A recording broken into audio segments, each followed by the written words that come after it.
Hey everyone, my name is Anuj from I am कोईकोड। और जो आज की जो वीडियो का टॉपिक है ना, वो शायद मैं जहाँ से आता हूँ आई एम कोईकोड या फिर आई एम और आईआईटी की अगर हम बात कर रहे हैं, अगर आज हो सकता है उस पर क्वेश्चन उठाए कि यार आप क्यों गए थे फिर खुद आए हैं, अगर आप हमें ये बता रहे हैं। बट ये अलग पर्सपेक्टिव है यार। जो मुझे लगता है वहां से बाहर निकलने के बाद, और जो मुझे लगता है कि हमारे जो स्टूडेंट्स हैं, जो बच्चे जो प्रेप कर रहे हैं आईआईएम के लिए, एमबीए के लिए, उनको ये सब पता होना चाहिए और अपना जो डिसीजन है उसको यार एक कैलकुलेटिव वे में बनाना चाहिए और फिर डिसाइड करना चाहिए कि उनको आईआईटी जाना है, आईआईएम जाना है, नहीं जाना है और क्या करना चाहिए।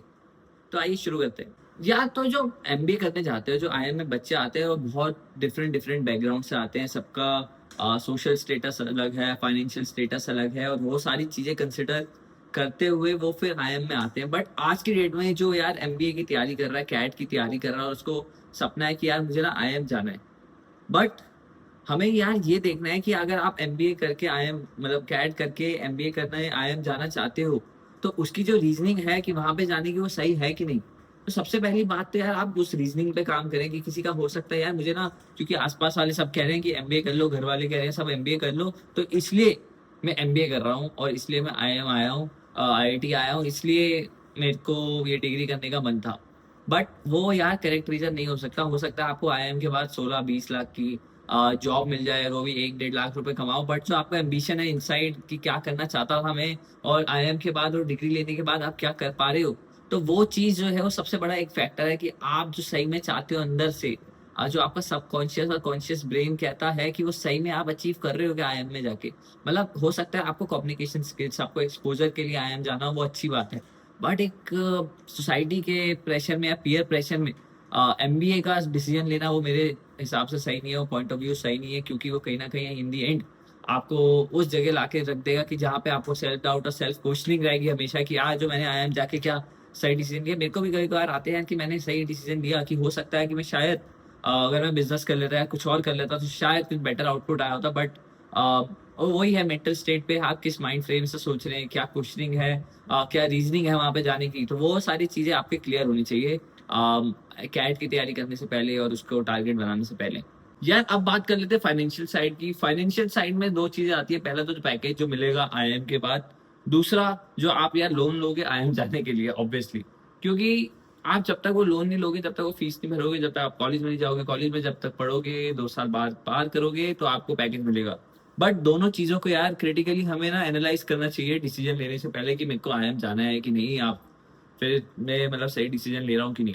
क्योंकि अगर आप कोई भी आईएम जा रहे हैं, चाहे वो ब्लैकी हो या बेबी आईएम हो या चाहे न्यू आईएम हो, आपकी जो फीस या फिर टोटल जो एक्सपेंसेस हो गए, कहीं ना कहीं 25 से 35 लाख के बीच में हो रहे होंगे। और आईएम कैलकाटा और ये जो पुराने आईएम है, इनका तो थोड़ा फीस स्ट्रक्चर थोड़ा और अलग है, प्लस आप इंटरनेशनल एक्सपोजर के लिए जा रहे हैं कि नहीं, तो उसके पैसे अलग है। तो कहीं ना कहीं 25 से 35 लाख रुपए कहीं ना कहीं आप खर्च कर रहे होंगे। तो प्लस फिर इसमें चीज आ जाती है कि यार पहली बात, आप खुद लोन भर सकते हैं कि नहीं, या फिर आपके माता पिता जो घर पे लोग हैं वो इतने फाइनेंशियली स्टेबल और सक्षम है कि आपकी वो फीस भर पा रहे हैं। अगर वो भर पा रहे हैं और आपको सिर्फ एक्सपोजर के लिए जाना है, आप वेल ऑफ फैमिली से आते हैं, तो आप जा सकते हैं। बट अगर आप मिडिल क्लास से आते हैं कहीं ना कहीं, और आपको लग रहा है कि यार मुझे ना लोन लेना पड़ेगा, उसके बाद मैं कहीं ना कहीं जॉब पकड़ूंगा और अपनी ईएमआई भरूंगा, और एमबीए की जो डिग्री ली है वो ईएमआई दे दे के मतलब उसको जस्टिफाई कर दूंगा। बट यार मतलब आप पहले ये सोचोगे जो आप 25 लाख रुपए का लोन लोगे, वो 25 लाख रुपए वर्थ है कि नहीं।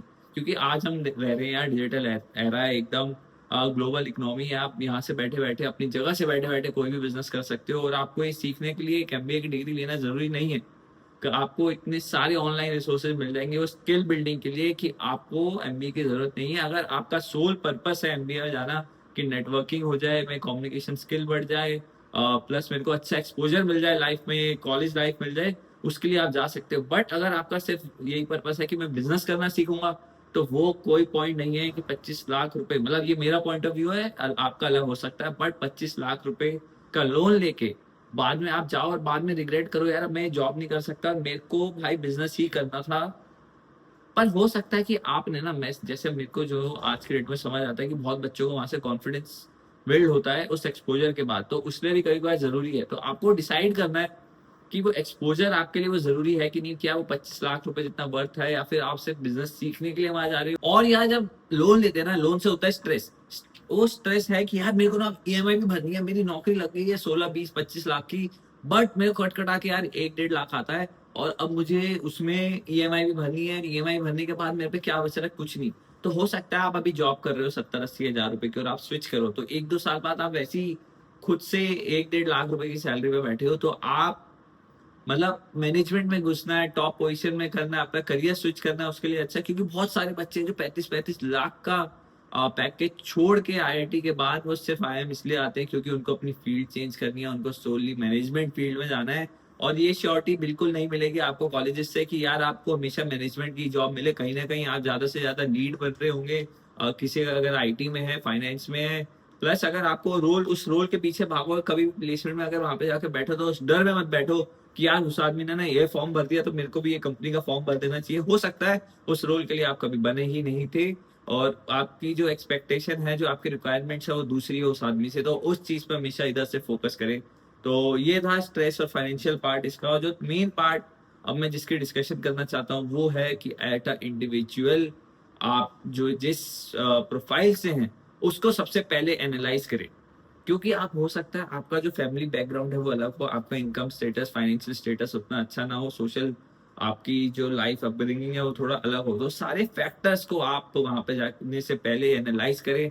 क्योंकि हो सकता है अंदर जाएंगे आप, जब आप वहां पे जाके इंफीरियर वहां पे फील करें कि यार मैं यहाँ पे स्टैंड आउट नहीं कर पा रहा या अपने आप को प्रेजेंट नहीं कर पा रहा, क्योंकि वहां पे सब टॉपर आदमी आते हैं, हर फील्ड के जो चुनिंदा अच्छे बेस्ट लोग हैं वहां पे आते हैं। और वहां पे जाके आपको इस चीज का प्रेशर नहीं होना चाहिए, एंजाइटी नहीं होनी चाहिए कि यार मैं तो इनके आगे कहीं स्टैंड ही नहीं करता। और अगर आप हो अभी उस सिचुएशन में तो मेरा यकीन मानो, अपने आप को समझाओ इट्स ओके, मैं उनके बराबर हूँ और कहीं ना बेटर हूँ। क्योंकि आपने अगर यहाँ से रियलाइज कर लिया कि यार ये कमी है या कुछ हो रहा है, तो आप वहीं आधी जंग जीत जाते हैं और उस पर आगे काम करिए और आगे बढ़ते जाइए। बाकी यार ये मेरा मानना तो ये भी है कि जो एजुकेशनल इंस्टीट्यूट है आजकल इन्होंने इसको बिजनेस बना लिया आईआईटी आईएम को, और उसका डर बेचते हैं वो सिर्फ। मतलब वो सच जो है आईआईटी आने का या आईएम जाने का उसका सच नहीं बताते, उसकी लाइफ आफ्टर आईआईटी आईएम नहीं बताते। इसलिए शायद कहीं ना कहीं मैंने चैनल भी स्टार्ट कर पाया जिससे मैं स्टूडेंट्स के साथ जुड़ पाऊँ, वो मुझसे मिल पाए, डाउट पूछ पाए और उनको बता पाऊँ कि यार उनके लिए क्या सही है क्या गलत है। तो बाकी आप लोग यार चैनल को सब्सक्राइब करें, लाइक करें, कमेंट करें। बाकी मिलते हैं अगली वीडियो में। बताइए किस टॉपिक पे होनी चाहिए, और बताइए यार क्या आप आईआईटी आईएम का सपना अभी भी देख रहे हैं या अपना बिजनेस स्टार्ट करने का सोच रहे हैं। तो बाकी मिलते हैं।